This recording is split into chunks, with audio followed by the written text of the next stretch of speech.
So this is a talk about the VMware SVGA device Gallium driver, which I believe we're releasing soon or now, or maybe it is released. Almost released. Okay, so this is a driver that we'll be releasing in the next day or two, I would imagine. And it's a hardware driver that targets the virtual GPU that's exported to VMware VMs, or that it's visible within VMware VMs. And so this is a Gallium driver that really, it's probably now when it gets out there, it'll be the most complete. It's a production level driver targeting, implementing Gallium on top of something that looks, to all intents and purposes, like a GPU, and behaves just like a GPU with some minor exceptions within the guest environment. And so, what can we say about that? What else do we want to say? Yeah, I mean, I want to start saying as well that the actual specs are already available. Micah, there's a SourceForge. There's a SourceForge project site which already has specifications of the virtual hardware. So what we are releasing now is just an implementation of Pipedriver on top of the interfaces already publicly available. And as Keith said, is really a complete production level Pipedriver, which, although we've been working on Gallium for quite some time, the open source drivers available really have been SoftPipe and LVM Pipe, and have been so far not the, I should put it, have been development tools more than really production drivers in any sense, and we are hoping that this driver is actually a reference for people wanting to write other Gallium drivers. It's also very convenient since it's on top of is inside a virtual machine. You can use it anywhere. And you can use to develop any operating system, or even though we will be releasing the Linux versions of it. Yeah, of course, it's hardware accelerated. Sorry.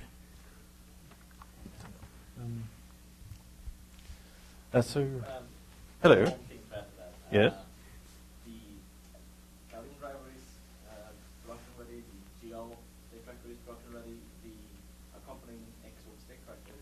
Oh, yes. So maybe we'll do a little diagram of the stack that we've got. What we've got on that list, on that slide that I had.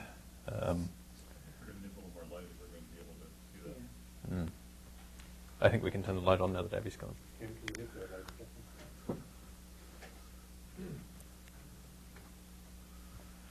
Okay, so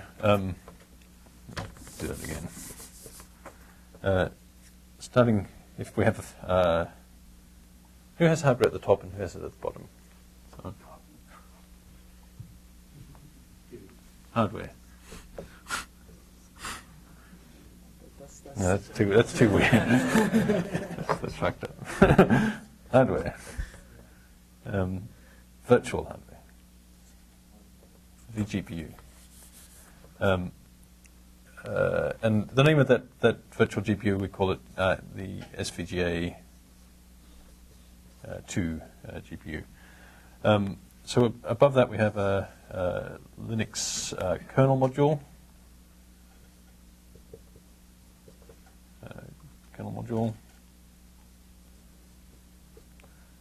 Talking to user space, we have.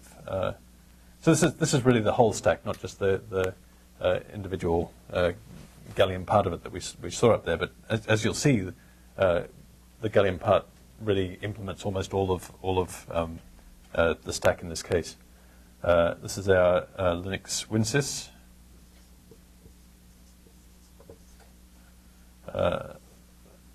Which instantiates the SVGA Gallium driver.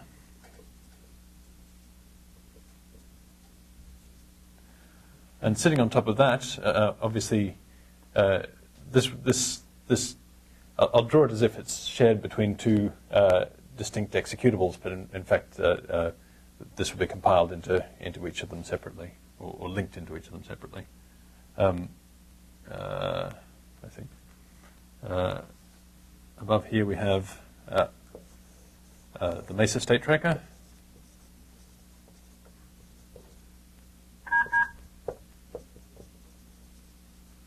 And the Xorg state tracker.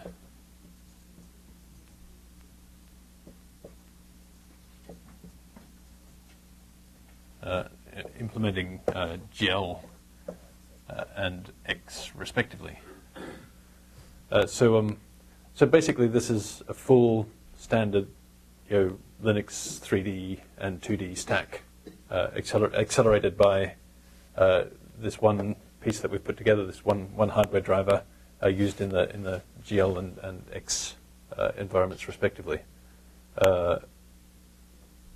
Now, Jacob's point was that this side is production ready. So this is production. This is probably production. That's production. But this bit is still somewhat in development. But very interesting code, and really a nice approach to doing 2D acceleration in Linux, because I mean it's just lovely. You produce this and your whole stack pops into existence. It's really nice to see. And these, this is X. These talk together through existing interfaces. Everything's just sitting there waiting for this thing to come along, and that's kind of where we are. And I guess we can talk a little bit. I mean, the nature of this hardware is it looks a lot like DX9. So there's quite a bit of work that was hard for us, but probably interesting for people who are interested in how to write drivers on hardware that doesn't quite match the semantics of GL. The sort of things that you need to do to achieve that in the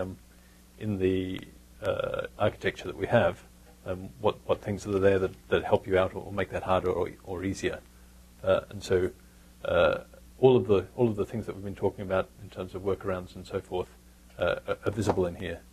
And I guess one thing that's been kind of implicit in what we've been talking about, but hasn't really been called out, is that in the olden days with MESA drivers, when things got too difficult, we usually ended up falling back to the MESA software rasterizer to get stuff done. That's not something that we end up doing in Gallium at all. None of the Gallium drivers that we've put together ever have to fall back to software rasterization.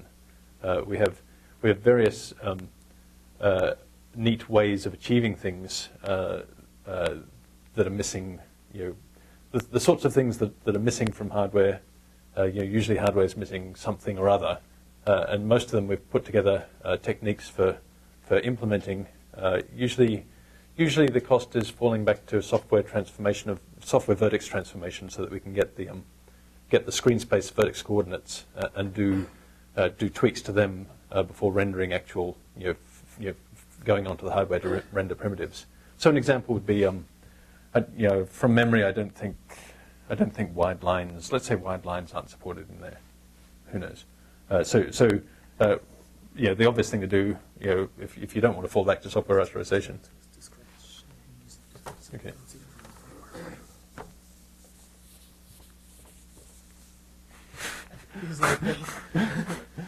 Okay. Well, it was going to fit, but so the obvious thing to do if you want to draw a wide line and your hardware doesn't support is to use one or more triangles to do that, and it's very straightforward. You just have to go through the software vertex transformation and clipping steps to get the endpoints of the line in screen space, and then turn that into a couple of triangles.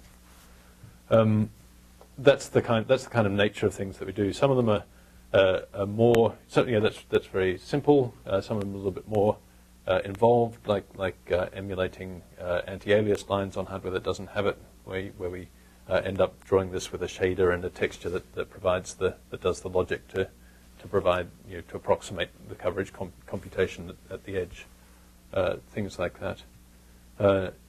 In future, the cost is software geometry processing, but looking to the future, if you can imagine a future where you have hardware that has geometry shaders but doesn't have wide lines, if such stuff exists, then these types of transformations could be done in a geometry shader.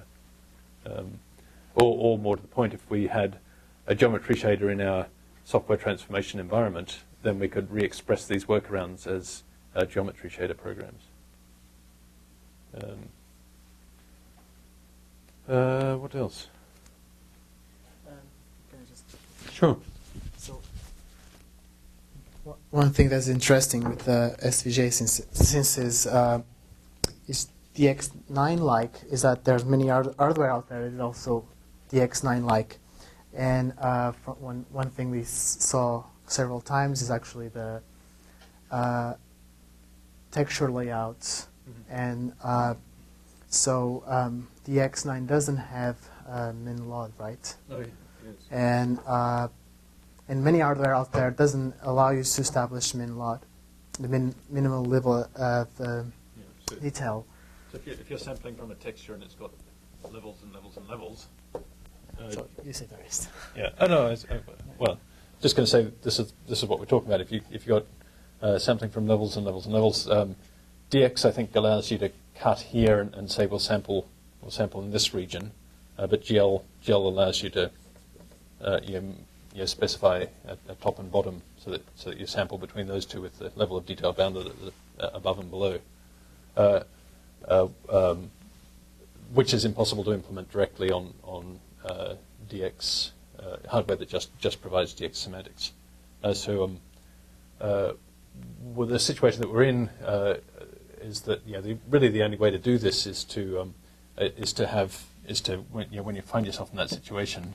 Maybe Sometimes you can just set the minimum address, but for cube maps and things like that, where the layout is fixed, or there are alignments issues, you don't really have the option to do that.